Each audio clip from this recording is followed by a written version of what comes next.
Family card, কৃষক card, খাল খনন কর্মসূচি মানুষের মাঝে আশার সঞ্চার করেছে বলে মন্তব্য করেছেন স্থানীয় সরকার মন্ত্রী মির্জা ফখরুল ইসলাম আলমগীর।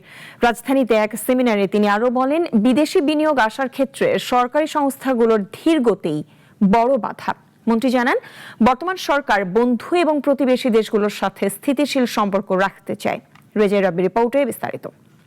আবার আমরা কথা বলবো এটা শেষ হওয়ার পরে।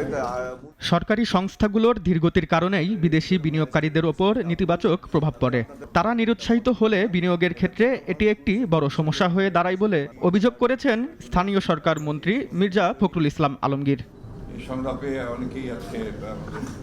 রাজধানীর একটি হোটেলে দ্য ক্যাম্পাস ডায়ালগ শীর্ষক সেমিনার শেষে সাংবাদিকদের কাছে এ অভিমত ব্যক্ত করেন। তিনি বলেন, দেশে ব্যবসা বাণিজ্য সম্প্রসারণের ক্ষেত্রে বিদেশি বিনিয়োগের পরিবেশ ঠিক করার চেষ্টা করা হচ্ছে। যে সরকারের এজেন্সিগুলো যেগুলো আছে সেই এজেন্সিগুলো খুব স্লো, ধীর গতিতে চলে।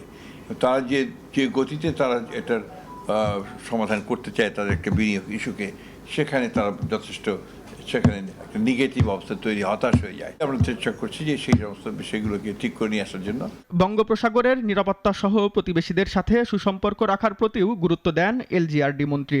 আমাদের বন্ধুদের সঙ্গে আমাদের সম্পর্ককে স্থিতিশীল রাখা, আমাদের প্রতিবেশীদের সঙ্গে সম্পর্ককে স্থিতিশীল রাখা।